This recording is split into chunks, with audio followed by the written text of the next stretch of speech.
Yeremia pasal 29 ayat yang ke-11.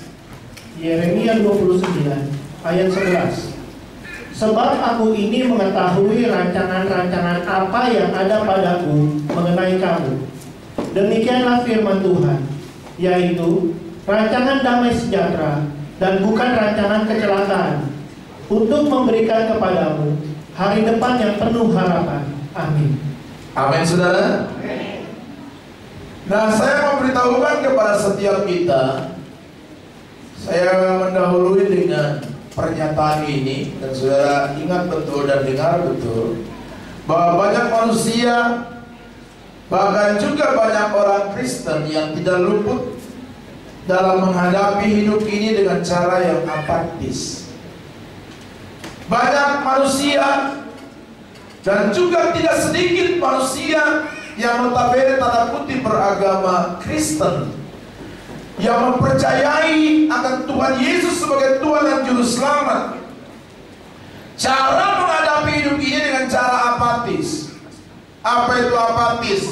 Dengan cara acuh tak acuh, dengan cara masa bodoh. Bapak Ibu Saudara sekalian, tidak lagi memiliki spirit, tidak lagi memiliki gairah dan semangat. Padahal saudara tahu betul bahwa Gembala Sidra untuk mencantumkan tahun 2016 adalah tahun kemenangan. Itu tentunya bahwa dalam doa dan punya semangat spirit yang sangat luar biasa. Bapak Ibu Saudara-saudara sekalian, maka saya memberitahukan kepada kita sekalian bahwa pola pikir kehidupan orang percaya sudah jauh berbeda dari apa? Dari kebenaran firman Tuhan. Mereka tidak mempercayai lagi Tuhan yang sanggup untuk memberikan masa depan yang gilang gemilang. Bahkan mereka lebih mempercayai hal-hal yang sifatnya mistik, sifatnya dukun. Jangan-jangan di antara kita yang masih mempercayai hal-hal seperti itu. Kalau anak sakit lebih percaya dukun daripada Tuhan.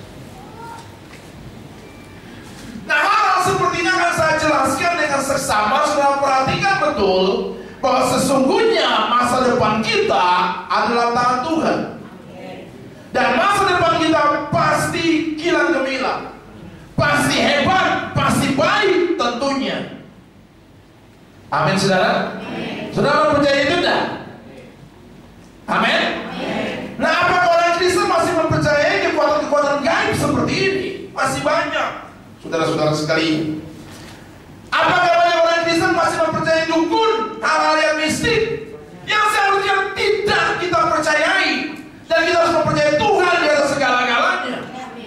Amin. Nah, saya bertanya kepada saudara, apakah saudara masih mempercayai hal-hal yang mistik seperti itu? Ya, puji Tuhan.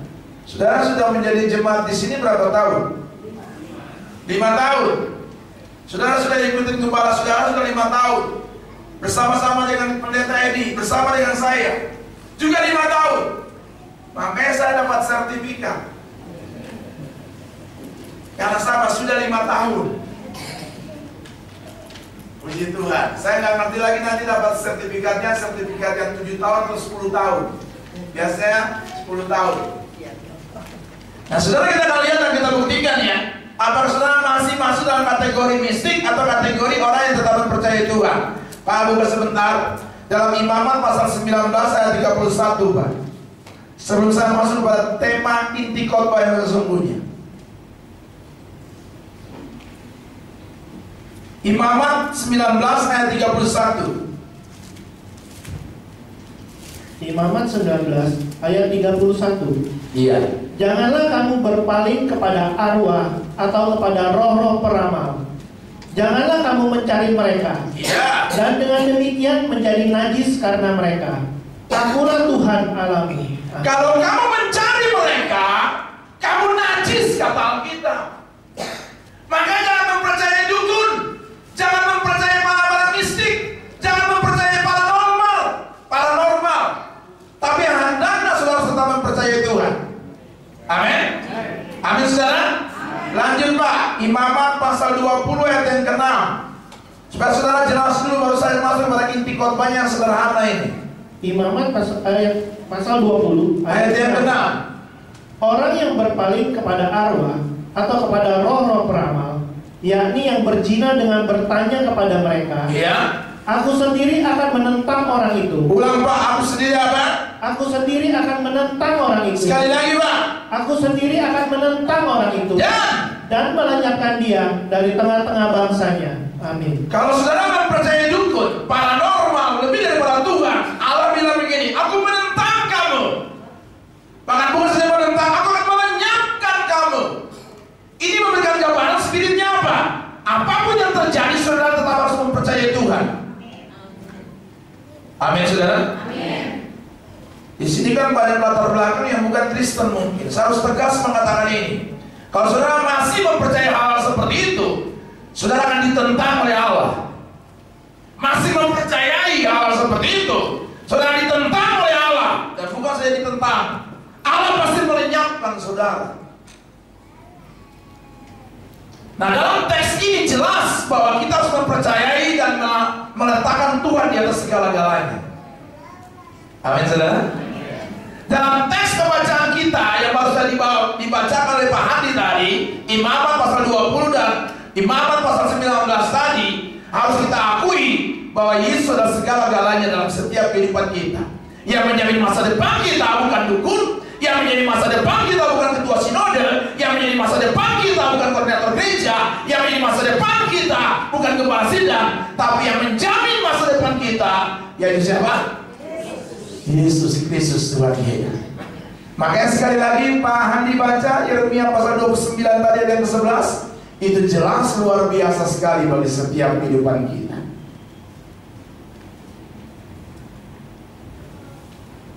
Yeremia 29 ayat 11. Iya. Sebab aku ini mengetahui rancangan-rancangan apa yang ada padaku mengenai kamu. Iya. Demikianlah firman Tuhan.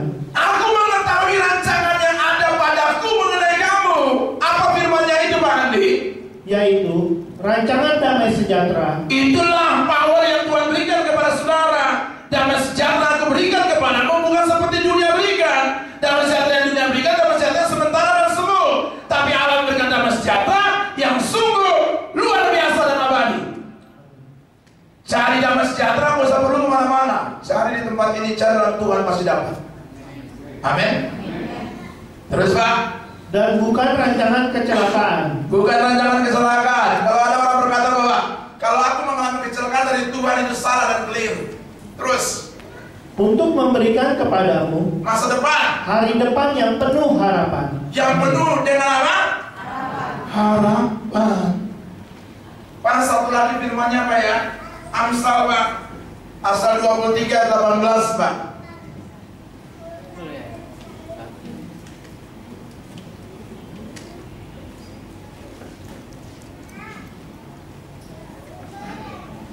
Amsal 23 18 Pak. Amsal 23 ayat 18. Karena masa depan sungguh ada dan harapanmu tidak akan hilang. Amin saudara.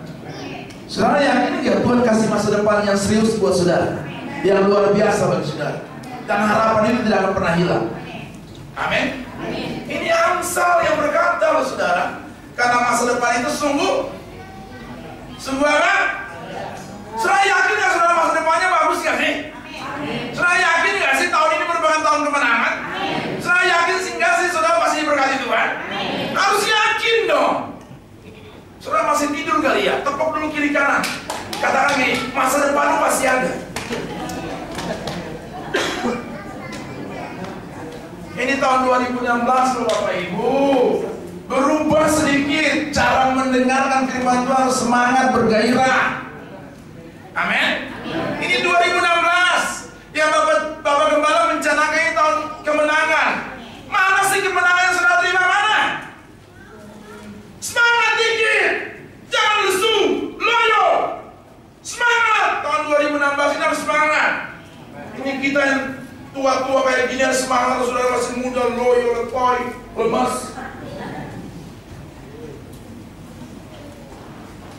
Amin saudara. Yakin tak? Percaya tak? Saya mau ajar kepada anak-anak Tuhan, anak-anak muda di sini. Kalau seandainya ada orang berkata bahwa kok kamu pintar ya, kamu harus katakan bahwa itu semua karena Tuhan. Itu bukan karena orang tuamu. Itu bukan karena siapa-siapa yang membuat saudara kaya dan segala macam. Nah, itu karena Tuhan. Amin. Nah, mari kita akan belajar. Ini baru saya masuk dalam inti kebenaran firman Tuhan. Apa yang bisa kita benahi? Apa yang kita bisa pelajari dalam hidup ini untuk meraih yang namanya masa depan bersama dengan Tuhan. Karena tadi tema yang saya dikasih, tema itu Allah berperan untuk memberikan masa depan yang gilang gemilang. Allah ada di situ. Makanya kalau saudara baca di dalam Roma 8 ayat 28, Allah turut bekerja di situ. Allah berperan di situ. Baca dulu Pak itu firman. Bagus sekali. Roma 8:28.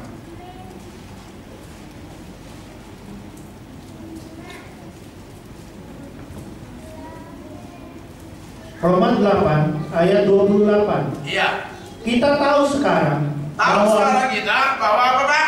Bahwa Allah turut bekerja dalam segala sesuatu. Tunggu Pak, dalam semuanya enggak? Allah bekerja di situ enggak? Iya. Dalam semuanya enggak? Dalam bisnis saudara enggak? Dalam pekerjaan saudara enggak? Dalam studi saudara enggak? Dalam keluarga saudara enggak? Allah bekerja di situ ya? Ayo belum sampai di situ, baca terus dulu baru saudara dapatkan kesimpulannya. Untuk mendatangkan kebaikan bagi mereka yang mengasihi Dia. Tunggu. Allah bekerja di situ enggak? Mendatangkan apa? Mendatangkan apa?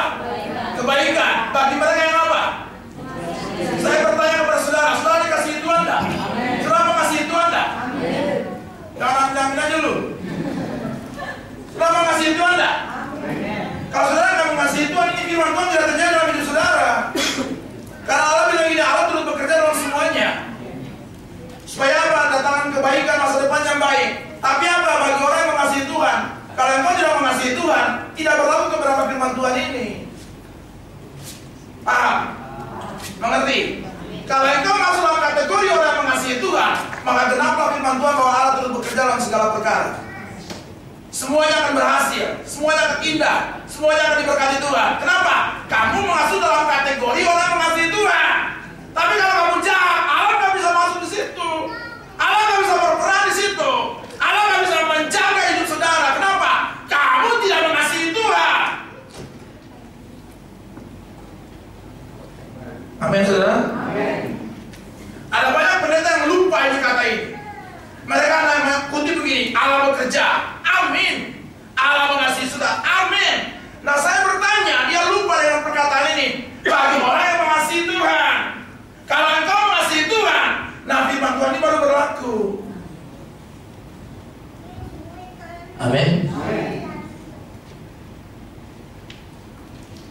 Pak Samuel makan apa tadi pagi? Saya nggak belum makan apa-apa. Tapi saudara tangkap spirit saya, aduh, harus semakin baik.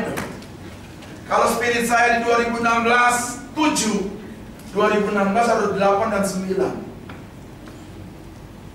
Gak mau loyo. Amin, saudara.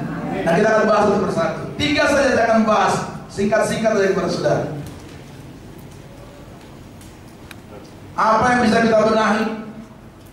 Apa yang harus kita lakukan untuk meraih masa depan yang gilang gemilang?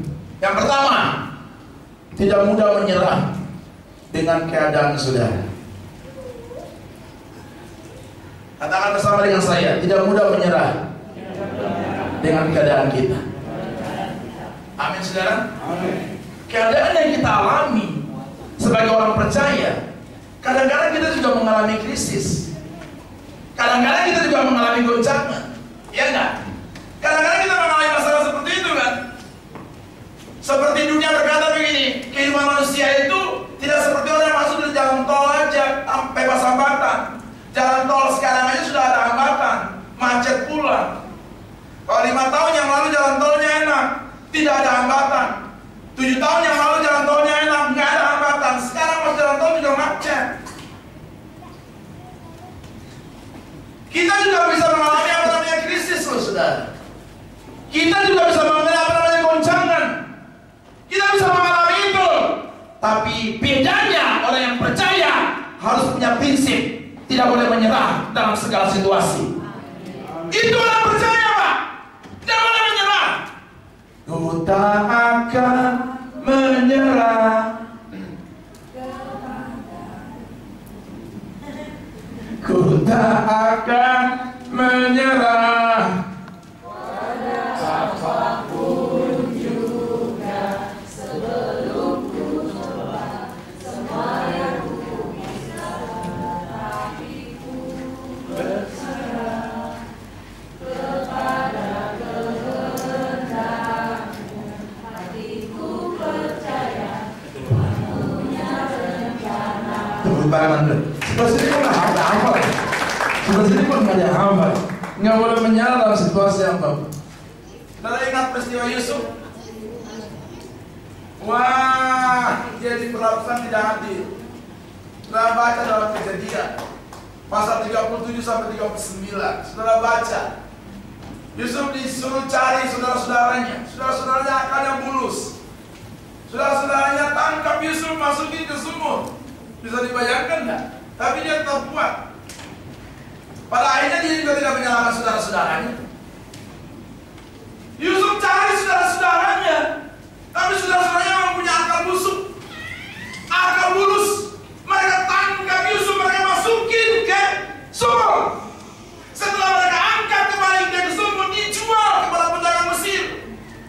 Setelah dijual kepada Mesir, nggak puas mereka, dijual kepada Potifar. Jadi budak di sana bertahun-tahun. Tapi lihat, Yusuf tidak menyerah di sana. Yusuf tetap kuat. Dan lihat baik-baik, dia menjadi orang kedua terpenting di Mesir. Amin, saudara. Itu menandakan bahwa dalam situasi apapun tidak boleh kita menyerah. Meskipun pada prinsipnya kita dibicarain orang, nggak apa-apa. Semalam saya khotbah di mahasiswa BINUS. Wah, saya hajar mereka bisa-bisa. Kau jangan bangga ya dengan kekayaan daripada orang tuamu ya. Saya tahu orang yang kuliah di BINUS itu orang kaya. Ada puluhan mahasiswa yang datang. Saya sampaikan firman, saya disuruh tunggu. Ibadah mulai jam 7. Mereka datangnya hampir jam 9. Kerjain pendeta. Bayangin Pak, Bu. Ibadah jam 7, saya datang setengah 7. Dia datang setengah 9 lewat. Wah, kesempatan saya hajar. Lu merasa diri hebat? Hah? Lu merasa diri hebat? Lu merasa diri cantik? Masih standar kamu, tau enggak? Lu merasa diri ganteng? Kamu masih standar, tau enggak? Kamu merasa diri pintar? Kamu gak ada apa-apa dengan Tuhan. Oh, saya ngomong aja. Ada cantik lebih tinggi-tinggi dari saya bilang, you dengan saya juga masih belum bisa bandingkan apa-apa. Saya ngomong aja, kamu gak boleh sombong. Kamu bisa bangga dengan apapun orang tuamu yang punya ya. Kalau saya kamu tidak hidup benar dalam kasih anugerah Tuhan, Tuhan mengatakan aku tidak kenal kamu nanti pada akhir zaman, pada waktu penghakiman dan kekekalan. Kok bahaya kalau kehidupan kamu. Saya nggak peduli kamu datang ke tempat ini pakai mobil apa ya, saya nggak ada urusan. Saya ngomong gitu aja. Udah tunggu lama, gue hajar sekalian. Saya kalau ngomong kan gitu, Pak Edi, Pak Maru kan tahu model saya. Saya hajar aja, nggak ada peduli. Dia mau undang lagi silakan, nggak undang nggak ada urusan dengan saya. Saya sudah tunggu kalian lama ya. Saya mau sombong-sombong segala macam. Ya saya hajar dulu, nanti baru saya kasih mop-mop, baru dia ketawa, baru saya hajar lagi. Ketawa-ketawa saya hajar lagi dan sikat lagi. Itu modelnya. Jadi jangan sombong ya, kamu kira kamu cantik seperti ini. Kamu nggak bisa bikin apa-apa. Bagus kamu masih Tuhan kasih jerawat. Masih sombong tuh kasih bisul, baru pada lo ngerti. Saya nggak peduli ya kamu datang pakai mobil apa, mobil mewah apa, saya nggak ada urusan dengan kamu ya. Pada waktu kamu duduk di sini, kamu harus rendah hati mendengarkan kebenaran firman Allah. Kalau enggak, kamu boleh keluar dari tempat ini dan nggak ada urusan buat saya. Ya, saya sikat lagi, saya kasih pop lagi, kita saya sikat lagi, baru nyambung. Kau jangan tipu-tipu saya ya. Saya bilang gitu, kau jangan tipu-tipu saya ya. Saya kasih mop lagi, ada orang Papua datang, dia lagi mancing. Dan ditulis itu dilarang mancing. Masih juga mancing di situ dia. Penjaga kolam pemancingan datang. Kok kenapa mancing di situ? Karena ada tulisan itu dilarang mancing. Dia tipu-tipu, dia bilang, tidak, saya tidak mancing di sini. Saya cuma kasih mandi-mandi cacing. Kok tipu-tipu orang bisa, kok tipu-tipu pendeta kamu nggak bisa ya, saudara-saudara sekalian. Kamu jangan main-main dengan kebenaran firman Allah. Amin. Tetap bertahan menghadapi kehidupan ini. Apa masalahnya? Tuhan pasti bekerja sama dan memenangkan bagi kemuliaan Allah Tuhan. Makanya saya suka banget. Pak Markus, saya minta maaf. Tema apa yang Bapak sampaikan, saya nebeng Pak. Saya jadikan di gereja saya juga tahun kemenangan. Makanya di gereja saya tulis besar-besar tahun kemenangan. Jadi beliau dapat. Saya ikut nebeng lah, Tuhan saya minta ya sudah, Tuhan nggak terlalu kasih terlalu terang benderang. Saya tulis saja tahun kemenangan. Saya udah lihat jemaatku miskin, kin. Kalau tahun 2016 kau belum menang, waduh itu bukan salah pendeta, ya salah kowe.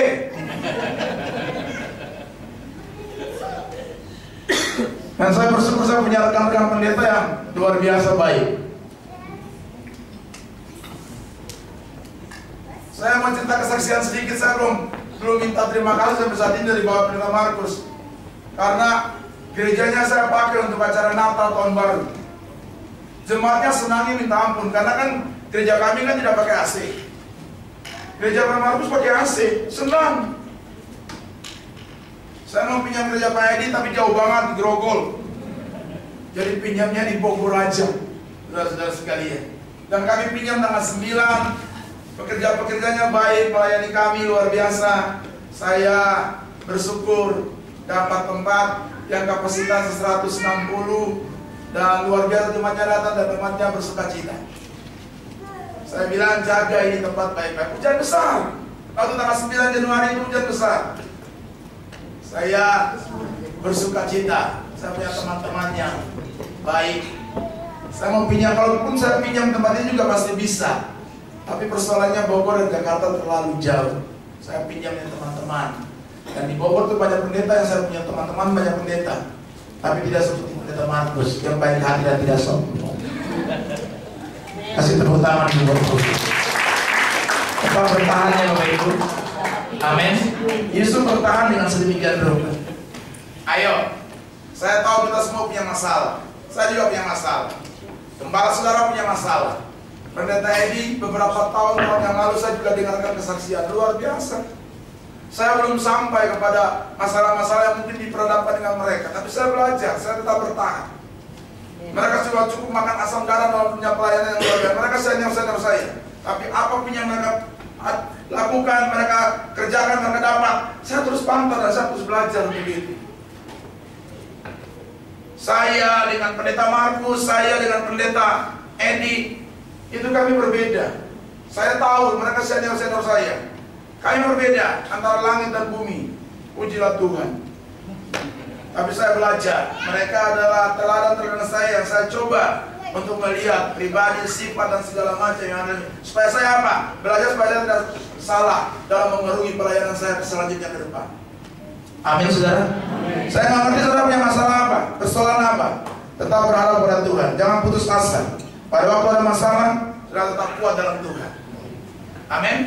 Tetap kuat. Nah, saudara mungkin berkata begini, Pak, kadang-kadang Pak nggak kuat Pak. Satu masalah belum selesai, satu masalah datang lagi. Kan gitu ya kan? Ini masalah belum selesai Pak, tapi sudah datang lagi. Kadang-kadang dua masalah ini juga belum selesai Pak, sudah datang lagi Pak. Bagaimana aku bisa kuat? Ingat Roma 8:28. Allah turut bekerja dalam segala perkara untuk mendatangkan kebaikan bagi saudara yang mempercayai Tuhan. Amin. Amin. Ingat itu. Padahal engkau tidak kuat, engkau ingat Roma 8:28. Datang lagi, ingat Tuhan luar biasa kalau kau mengandalkan Dia. Datang lagi, tetap kuat. Itu yang membuat kita beda dengan orang-orang dunia, Bapak Ibu Saudara sekalian. Saudara belum ada apa-apa dibandingkan dengan Yusuf.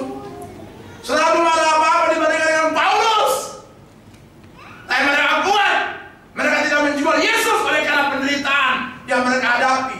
Tidak. Mereka tetap fokus kepada tujuan. Tujuannya apa Pak? Surga. Kalau mereka tujuan fokus kepada kekekalan, surga, mereka tetap spiritual. spirit dan semangat untuk tetap melayani Tuhan. Saudara, belum ada apa-apa di sini.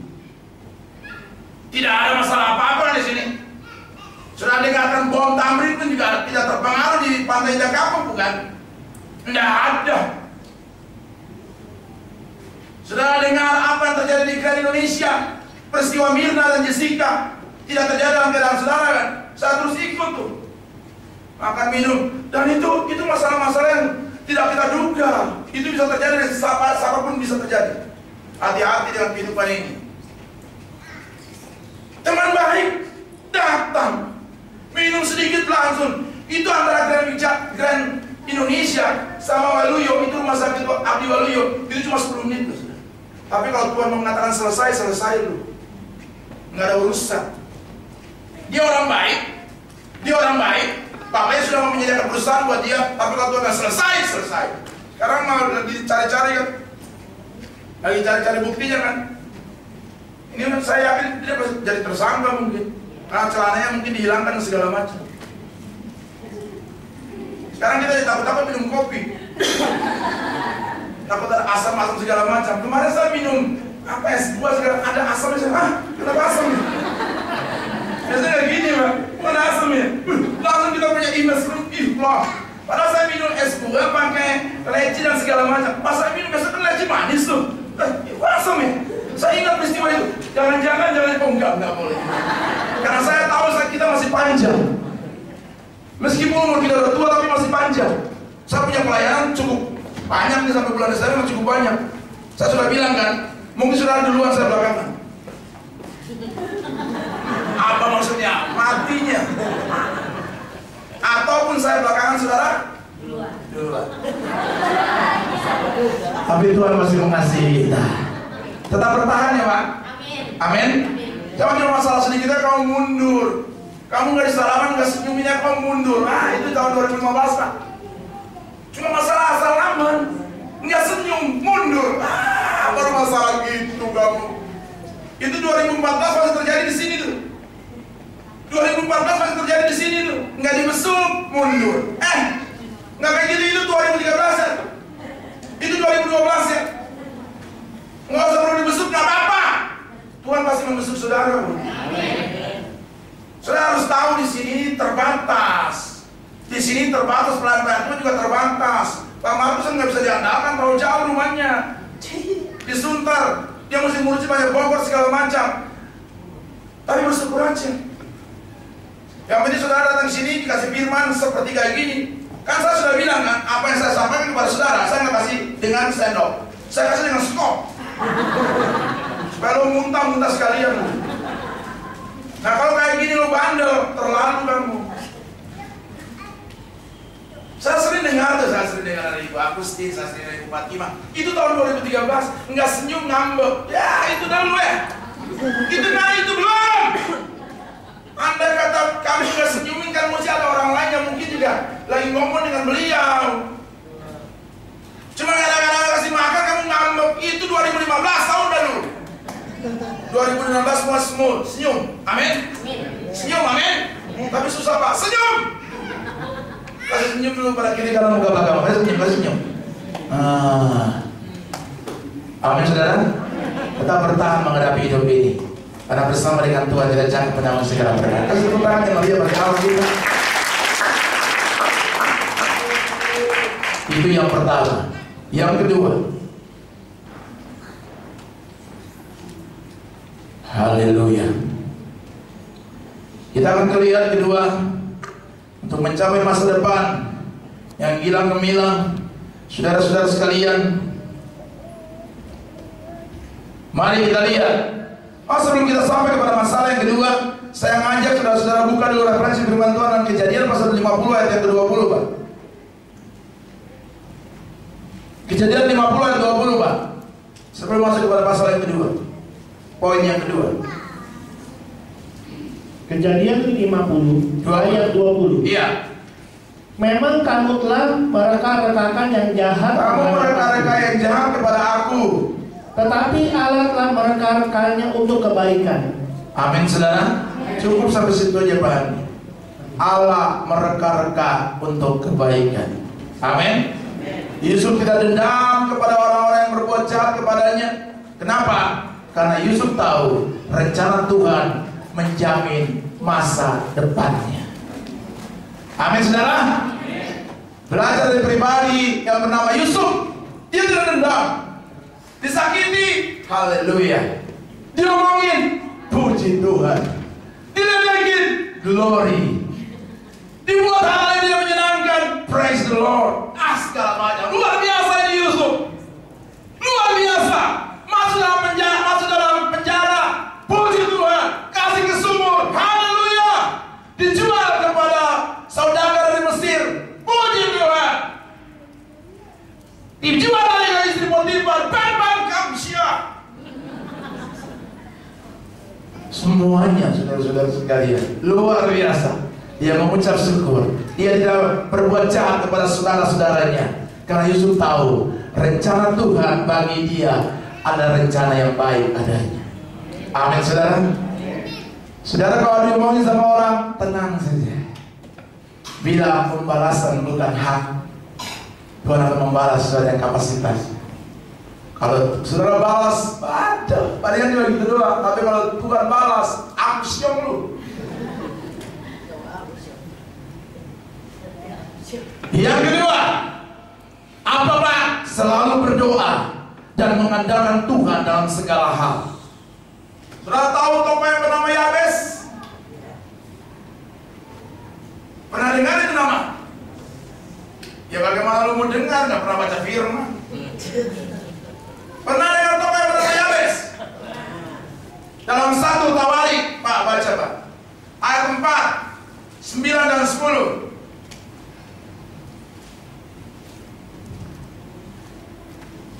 1 Tawarik 4 ayat 9 sampai 10. Iya Pak. Yabes lebih dimuliakan daripada saudara-saudaranya. Iya. Nama Yabes itu diberi ibunya kepadanya sebab katanya, aku telah melahirkan dia dengan kesakitan. Aku telah melahirkan, itu Yabes punya arti. Aku telah melahirkan dia dengan kesakitan. Tapi ini doa Yabes yang sangat luar biasa, yang terkenal sampai dengan saat ini. Apa doanya Pak? Yabes berseru kepada Allah Israel. Apa katanya Pak? Ada 4 poin di situ yang menjadi kebanggaan doa Yabes. Yang pertama, kiranya engkau memberkati aku berlimpah-limpah. 1, kiranya aku diberkati dengan berkat-berkat yang berkelimpahan. 2, dan memperluas daerahku, memperluas daerah pelayanan, memperluas daerah pekerjaan, memperluas daerah di mana saja aku tinggal. 3 Pak, dan kiranya tanganmu menyertai aku, kiranya tangan Allah yang membawa kemenangan itu menyertai aku. 4, dan melindungi aku daripada malapetaka. luar biasa, dijauhkan daripada kita, dijauhkan daripada Yabes dan keluarga hal-hal yang namanya malapetaka dan kecelakaan. Terus, Sehingga kesakitan tidak menimpa aku. dan Allah mengabulkan permintaannya itu. Allah mengabulkan permintaan itu. Amin, saudara. Berdoa dengan tidak berkeputusan, berdoa dan tetap mengandalkan Tuhan. Saya sering berkali-kali katakan di sini, banyak berdoa, banyak berkat. Sedikit berdoa, sedikit berkat. Tidak pernah berdoa, tidak ada berkat. Yabes seolah-olah dilahirkan yang tidak ada keberuntungan karena kesakitan, menyusahkan. Tapi Yabes tetap rendah hati dalam doanya kepada Tuhan. Dan Alkitab bilang, Allah mengabulkan doa tersebut. Makanya doa Yabes itu sangat terkenal dalam Alkitab. Ada 4 perkara besar yang disampaikan kepada Allah. Dan Alkitab bilang, Allah mengabulkan doa tersebut. Memperluas ladang pelayanan, pekerjaan, semuanya. Memberkati, menyertai dalam setiap kehidupannya. Dan itu dikabulkan oleh Allah. Haleluya. Jangan takut menghadapi apapun, tetap berseru dan berdoa kepada Allah. Hari ini mungkin saudara berkata, oh susah banget saya ya. Tetap tenang Pak, tetap berharap dan mengandalkan Tuhan. Kau belum ada tanda-tanda mujizat ya? Saya cuma mau menyampaikan, mungkin besok, mungkin hari ini, mungkin tahun ini Tuhan akan berikan mujizat itu kepada saudara. Sudah bertahun-tahun sudah berdoa, melewati tahun 2000 sampai 2015 saudara berdoa, tapi tak kunjung mendapatkan itu. Percayalah, di 2016 ini Tuhan akan mengadakan mujizat itu kepada saudara. Amin. Tepuk tangan yang meriah bagi Tuhan. Mungkin 2015 engkau banyak utang. Percayalah, 2016 kemenangan terjadi atas hidupmu. 2015 mungkin kamu tidak pintar-pintar banget. Kamu juga tidak bodoh-bodoh banget alias pas-pasan. Tapi 2016 Tuhan mengangkat kamu, memberikan kepintaran seperti Sadrak, Mesak dan Abednego, 10 kali lebih hebat daripada orang-orang dunia pada umumnya. Dan itu terjadi di 2016. Amin. 2015 kursi-kursi masih kosong. Nah, 2016 ini harus penuh semuanya. Amin. Kita mau janji enggak? Di gereja yang saya gembalakan saya sudah mulai ngomong. Kamu ingat ya? Kamu ingat ya? Saya bilang kepada jemaat, kamu ingat ya? Kamu utang darah buat Tuhan. Jadi saya bilang kepada mereka gini, dari mulai 1 Januari sampai 31 Januari, kamu utang 1 jiwa untuk Tuhan. Maksudnya apa, Pak? 1 orang bawa 1 jiwa di tahun ini untuk Tuhan. Berani tidak? Lalu berani nggak bawa 1 jiwa untuk Tuhan di tahun ini? Kalau kamu nggak bisa bawa bulan ini, tidak apa-apa, masih ada bulan Februari. Masih utang juga, tidak apa-apa, bulan Maret masih bisa. Masih utang juga, masih bisa April dan segala macam. Amin. Jangan pandang saya kayak gitu, berani enggak lu? Loh, kita mulai harus bertekad ini, kalau enggak nggak bisa ini. Harus ada sesuatu yang namanya apa? Dalam dunia marketing aja ada namanya apa? Multi marketing kan? 1 tambah 1 gitu kan? Saudara-saudara, jiwa juga harus begitu. Kalau memang kamu merasa utang dengan Tuhan, kamu sudah mulai lihat nih, dalam tahun ini siapa yang harus bawa jiwa kepada Tuhan? Harus begitu. Amin. Berani tidak? Saya tantang ya. Berani tidak? Alah. Saya tanya, berani tidak? Coba yang berani angkat tangan. Ibu Agustin, lihat Pak Markus, tolong lihat. Mereka janji 1 jiwa 1 bawa untuk Tuhan tahun ini. Yang lain ya, takut ya? Janji ya. Bu Simon janji ya. Amin ya. Mau janji ya, kita bawa untuk Tuhan ya. Nggak bisa bulan ini tidak apa-apa, masih ada bulan Juni. Bulan Juni nggak bisa nggak apa-apa, masih ada bulan Oktober. Kalau bulan Oktober nggak bisa, kasih percaya kepada Tuhan. Pak, Tuhan, bulan Desember saya pasti bawa untuk Tuhan. Sehingga tempat ini semua, kasihan ini kursi. Ada kursi bagus-bagus nih. Ini bagus-bagus tapi tidak diisi oleh siapa-siapa. Sayang, kasih mereka isi. Sayang, kan ini malaikat doang yang duduk. Malaikat duduk. Dan sayang, ini berkatnya cuma menjadi milik saudara aja. Amin, saudara. Terus berdoa ya. Terus janji kepada Tuhan ya. Haleluya. Haleluya. Kasih tepuk tangan yang meriah bagi Tuhan. Yang terakhir, masa depan yang gilang gemilang.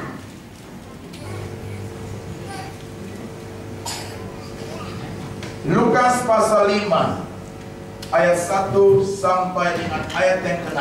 Apa itu, Pak? Hidup dalam iman. Mari, Pak.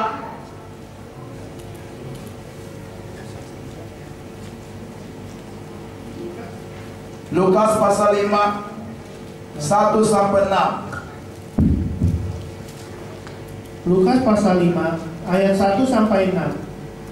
Penjala ikan menjadi penjala manusia. Pada suatu kali, Yesus berdiri di pantai Danau Genesaret. Danau Genesaret, Danau Tiberias, Danau Galilea itu sama. Sedang orang banyak mengerumuni dia, hendak mendengarkan firman Allah. Iya. Dia melihat 2 perahu di tepi pantai. Nelayan-nelayannya telah turun dan sedang membasuh jalannya. Iya. Dia naik ke dalam salah satu perahu itu, yaitu perahu Simon, dan menyuruh dia supaya menolakkan perahunya sedikit jauh dari pantai. Lalu ia duduk dan mengajar orang banyak dari atas perahu. 4. Setelah selesai berbicara, ia berkata kepada Simon, "Bertolaklah ke tempat yang dalam, Dan tebarkanlah jalamu untuk menangkap ikan. Tebarkanlah jalamu untuk menangkap ikan. Simon menjawab. Simon menjawab apa, Pak? Guru, Guru, telah sepanjang malam kami bekerja keras dan kami tidak menangkap apa-apa. aku ini hebat loh Guru, aku ini nelayan, aku ini sudah biasa dalam hal menangkap ikan, aku sudah biasa. Dari pagi, siang, sore, malam kita sudah bekerja tapi tidak dapat apa-apa. Terus, Tetapi karena engkau menyuruhnya. ini perkataan yang sangat luar biasa. Tapi karena engkau yang menyuruhnya, aku akan apa? Menebarkan jala juga. Dan lihat pada ayat yang ke-6. Dan setelah mereka melakukannya. Dan setelah mereka melakukannya, tentunya dengan imannya kepada perkataan guru itu, maka apa mereka apa? Mereka menangkap sejumlah besar ikan, sehingga jalan mereka mulai koyak. Luar biasa enggak? Luar biasa enggak? Karena engkau yang mengatakannya, maka kami melakukannya dengan iman itu tentunya. Petrus yang sudah berusaha dengan segala macam cara, lewat pengetahuan yang dia miliki, dengan pengalamannya sebagai nelayan yang sangat luar biasa, gagal. Pengetahuan dan pengalaman bukanlah ukuran apa-apa. Tanpa kau melibatkan Tuhan, gagal. Amin. Amin, saudara. Itu yang membuat kita beda dengan dunia. Kalau dunia mencari pekerjaan, yuk punya apa? Ijazahnya apa? S2 Pak. Oke. Tapi kamu kok jahat? Nggak apa-apa, mau jahat kayak punya istri banyak kan nggak apa-apa, itu dunia. Tapi untuk ukuran Tuhan nggak bisa. Lihat ini, contoh yang sangat luar biasa. Petrus, Simon, karena engkau yang menyuruhnya, aku taburkan jala itu juga. Dan lihat baik-baik, karena Tuhan yang menyuruh, Tuhan bertanggung jawab di situ. Akhirnya ditebarlah jalanya, dan lihat yang luar biasa banyak ikan. Menurut sejarah yang saya baca, 153 ikan besar-besar Pak. Jalannya koyak. Dia berkata, Yakobus, Matius, ini banyak sekali, bantu saya untuk mengambilnya. Dengan iman tentunya. Iman dalam Ibrani pasal 11 ayat yang pertama apa? Bukti dari segala sesuatu yang tidak kita lihat. Memang tidak lihat masa depan kita, tapi ketahuilah ada harapan yang pasti di dalam Tuhan. Kita tidak bisa melihat Tuhan di sini, nggak ada. Tidak ada seorang yang bisa melihat Tuhan Yesus di sini. Tapi kita tahu betul dengan harapan Dia ada di sini. Dan Dia siap untuk memberkati saudara-saudara sekalian. Yang mengatakan bahwa tahun ini tahun 2016 tahun kemenangan, Dia akan memberikan itu kepada saudara-saudara sekalian. Cara bantah kasat mata tidak melihat Yesus itu kayak gimana. Yesus gondrong Pak, itu di foto Pak. Yesus hebat Pak, gondrong Pak, di foto Pak. Kita bersyukur kepada Tuhan. Meskipun di foto dia pede. Mungkin kelihatan dia seperti itu. Pede dia. Daripada kita punya teman sana nggak pede, nggak ada fotonya. Tapi Tuhan kita luar biasa dan ajaib. Amin saudara. Ayo dengan iman. Dengan iman ku hadapi semua. Dengan iman semua berlalu.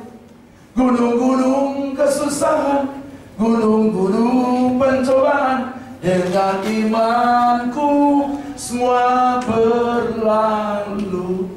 Mungkin engkau belum sakit, hari ini masih sakit. Dengan iman saya pasti sembuh. Hari ini mungkin ekonomi pas-pasan. Dengan iman ekonomi pasti diberkati Tuhan. Amin saudara.